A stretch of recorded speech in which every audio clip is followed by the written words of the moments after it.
Hi అండి. ముందుగా అందరికీ గుడ్ మార్నింగ్ అండి. సో, ఈరోజు టాపిక్ వచ్చి యూపీఎస్. యూపీఎస్ అంటే యూనిఫైడ్ పెన్షన్ స్కీమ్ అండి. ఇది సాటర్డే అంటే 24థ్ నిన్న మనకైతే కేంద్ర ప్రభుత్వం అయితే ఒక పెద్ద గుడ్ న్యూస్ అని చెప్పొచ్చు.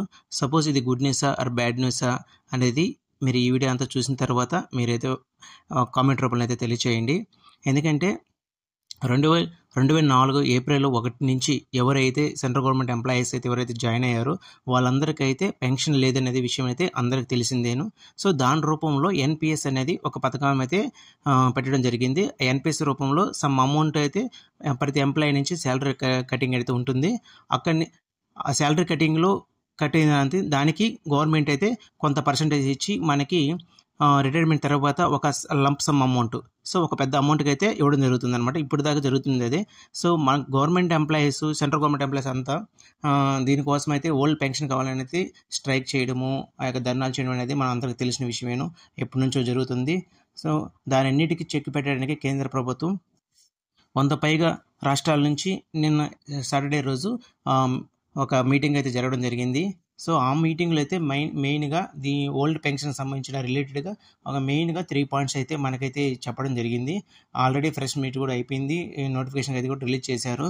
సో, ముందుగా అందులో reserve bank of India, world bank ఇలా పెద్ద పెద్ద సంస్థలు ఉంటాం. మొత్తం 100 సంస్థల వరకు అయితే ఈ మీటింగ్‌లో పాల్గొనడం జరిగింది. మొత్తానికైతే ఒక నిర్ణయం అయితే తీసుకున్నారు. ఇది బెనిఫిట్సా లేదా ఎంప్లాయీస్‌కి అనేది కొంచెం లాసా లేదా బెనిఫిట్ అనేది ఈ వీడియో అంతా చూసిన తర్వాత మీకైతే ఒక క్లారిటీ అయితే వస్తుంది. సో, మీకు ఏదైనా గుడ్ న్యూస్ అయితే గుడ్ న్యూస్, బ్యాడ్ న్యూస్ అయితే బ్యాడ్ న్యూస్ అనేది కామెంట్ రూపంలో అయితే కామెంట్ చేయండి. సో, వాళ్ళు ఏమేమి పాయింట్స్ పెట్టారనేది ఇప్పుడు మనం అయితే తెలుసుకుందాము. ఏంటి అనేది తెలుసుకుందాం. సో, మొదటి వచ్చి గ్యారెంటీ పెన్షన్, రెండో వచ్చి guarantee family pension, third one వచ్చి గ్యారెంటీ కనీసం పెన్షన్. సో, మొదటిది వచ్చి guarantee pension. So, guarantee pension అంటే మన రిటైర్డ్ అయిన తర్వాత పెన్షన్ ఏ విధంగా వస్తుంది. ఇంతకుముందు అయితే మనకైతే పెన్షన్ లేదు. ఎన్‌పీఎస్‌లో ఉన్న వారికి ఎవరైతే ఏప్రిల్ 2004 1 నుంచి జాయిన్ అయిన వాళ్ళందరికైతే లేదండి. సో, గ్యారెంటీ పెన్షన్ అంటే మన యొక్క బేసిక్ పే మీద 50% పెన్షన్ అయితే రావడం జరుగుతుంది. అది కూడా లాస్ట్ 12 మంత్స్ బేసిక్ పే మీద ఆధారపడి తీసుకుంటారండి. సో, సపోజ్ మీ యొక్క బేసిక్ పే వచ్చి 1 లాక్ అనుకుంటే లాస్ట్ 12 మంత్స్‌లో 1 లాక్ మీరు డ్రా చేసుకుంటా ఉంటే సో, పెన్షన్ అనేది 50% అంటే 50,000 వరకు మీకు పెన్షన్ రూపంలో రావడం జరుగుతుంది. Next guarantee family pension. So, guarantee family pension అంటే మీరు రిటైర్డ్ అయిన తర్వాత మీరు పెన్షన్ తీసుకుంటుంటారు కదా, తీసుకున్న తర్వాత ఏదన్నా మీకు మరణించినట్లయితే మీ యొక్క కుటుంబానికి మీ మీద ఎవరైతే ఆధారపడి ఉంటారో మీ భాగస్వాములకైతే 60% దేని మీద, మీరు తీసుకునే పెన్షన్ మీద, బేసిక్ పే మీద కదండి, మీరు తీసుకునే పెన్షన్ మీద 60% పెన్షన్ అయితే ఇవ్వడం జరుగుతుంది. ఇది second point. So, next third point వచ్చి గ్యారెంటీ పెన్షన్. సో, గ్యారెంటీ కనీస పెన్షన్ అంటే మినిమం 10,000 అనమాట. సో, మినిమం 10,000 నుంచి మనకు పెన్షన్ రావడం జరుగుతుంది. సో, మనకి ఈ 50% కూడా రావాలా, పెన్షన్ రావాలంటే మినిమం వచ్చి మనకి 25 సర్వీస్ ఉండాలండి.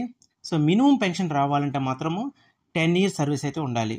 సో, బిలో 10 ఇయర్స్ అయితే ఒకళ్ళు చనిపోతే దాని సంగతి ఏంటంటే, సో దానికి రావాల్సిన అమౌంట్ అండి, గ్రాట్యుటీ కావచ్చు, ఇంకేదైనా కావచ్చు, వాళ్ళైతే ఎంతైతే రావాలనుకుంటారో అంతా క్యాలిక్యులేట్ చేసి అయితే మీకు ఇవ్వడం జరుగుతుంది.